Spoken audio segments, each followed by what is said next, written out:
Assalamualaikum warahmatullahi wabarakatuh. Baiklah, saya Fitri Diana, nomor BP 2010 1152 610234 S6 akan mempresentasikan materi tentang SCM. 1. Pengertian SCM. Para pelaku bisnis memiliki tujuan dalam perusahaannya, tentu untuk memperoleh keuntungan untuk mencapai tujuan yang ingin dicapai tersebut. Maka harus cermat manajemen produk, barang atau jasa dengan cara melakukan supply chain management, atau juga merupakan pengembangan lebih lanjut dari manajemen distribusi produk untuk memenuhi permintaan konsumen. 2. Komponen dasar SCM. A. Plan. Kesuksesan SCM terletak pada proses penentuan strategis SCM. Tujuannya dari proses perumusan strategis ialah agar tercapai efisiensi dan efektivitas biaya serta terjaminnya kualitas produk yang dihasilkan hingga sampai ke konsumen. B. Sourcing.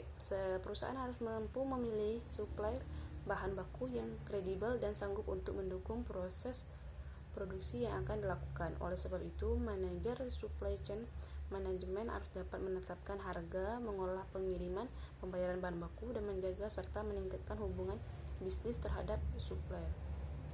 C.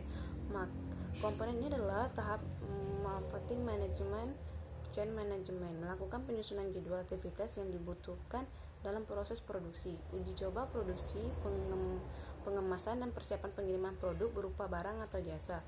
Perusahaan juga harus mampu melakukan pengukuran kualitas output produksi serta produktivitas pekerja. D. Deliver. Perusahaan memenuhi pesanan dari permintaan konsumen, mengolah jaringan, gudang penyimpanan, memilih distributor untuk menyerahkan produksi ke konsumen, serta mengatur sistem pembayaran. Return. Perencanaan supply chain management harus mampu membuat jaringan yang fleksibel serta responsif untuk produksi barang atau jasa, cacat dari konsumen, dan membentuk layanan aduan konsumen yang memiliki masalah dengan produk yang dikirimkan. 3. Tujuan SCM. Tujuan SCM diantaranya 1. Mencapai biaya yang minimum dan tingkat pelayanan yang maksimum. 2. Memenuhi kebutuhan konsumen dan menghasilkan keuntungan. 3. Bisa menenangkan persaingan pasar. 4. Merencanakan dan mengkoordinasikan semua kegiatan yang terdapat dalam supply chain sehingga akan tercapai pelayanan terhadap customer yang maksimal dengan biaya yang relatif rendah. 5. Memaksimalkan nilai keseluruhan yang dihasilkan untuk memenuhi kebutuhan dan permintaan customer serta meminimumkan biaya secara keseluruhan seperti biaya pemesanan, penyimpanan, dan transportasi. 4. Manfaat SCM. 1. Kepuasan konsumen adalah target dari kegiatan produksi setiap barang atau jasa yang dihasilkan perusahaan. 2. Meningkatkan pendapatan.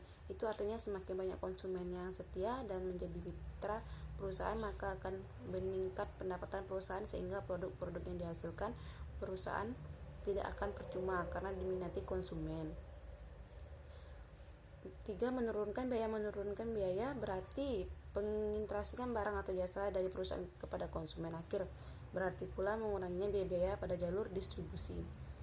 4. Pemanfaatan aset semakin tinggi. Aset terutama faktor sumber daya manusia akan semakin terlatih dan terampil baik dari segi pengetahuan dan keterampilan.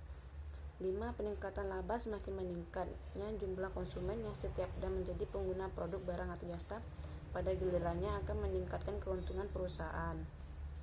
6. Perusahaan semakin besar, perusahaan semakin maju dan berkembang dengan mendapatkan keuntungan dari proses distribusi produksi yang lambat laun akan menjadi besar. Prinsip-prinsip supply chain management. Prinsip-prinsip ini terbagi atas 1. Menyusun jaringan logistik untuk melayani konsumen yang berbeda. 2.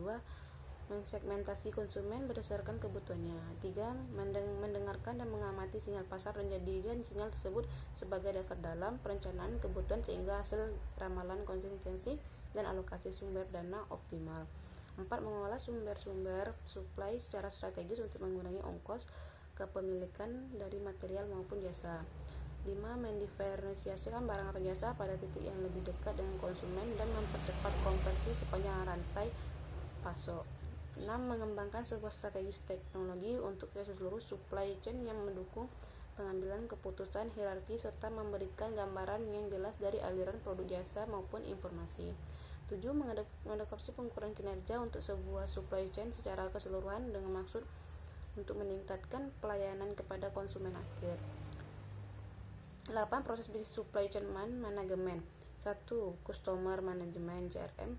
Langkah-langkah pertama Customer Relation Management adalah mengidentifikasi konsumen yang kritis dengan misi dagang perusahaan.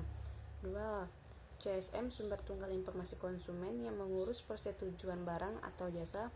Customer Service memberitahukan pelanggan informasi mengenai tanggal pengiriman dan ketersediaan barang atau jasa berdasarkan informasi dari bagian produksi dan distribusi. 3. Demand Management. Proses ini harus menyeimbangkan kebutuhan konsumen dengan kemampuan suplai perusahaan menentukan apa yang akan dibeli konsumen dan kapan. 4. Customer Demand Fulfillment. Proses penyelesaian pesanan ini secara efektif memerlukan integrasi kerja antara distribusi dan transportasi. 5. Manufacturing Flow Management. Perusahaan memproduksi barang lalu dibawa ke bagian distribusi berdasarkan ramalan historis produk dihasilkan untuk memenuhi jadwal produksi. 7. Procurement berhubungan baik dalam jangka panjang dengan sekelompok pemasok dalam arti hubungan win-win relation akan mengubah sistem beli tradisional. 8. Pengembangan produksi dan komersialisasi untuk mengurangi waktu, maksudnya produksi ke pangsa pasar, konsumen, dan supply seharusnya dimasukkan ke dalam proses pengembangan produk. 9. Proses retur manajemen yang efektif memungkinkan kita mengidentifikasikan produktivitas, kesempatan memperbaiki dan menerobos proyek-proyek agar dapat bersaing. Sekian presentasi saya, lebih dan kurangnya saya mohon maaf. Saya akhiri, wabillahi wal taufiq wal hidayat. Wassalamualaikum warahmatullahi wabarakatuh.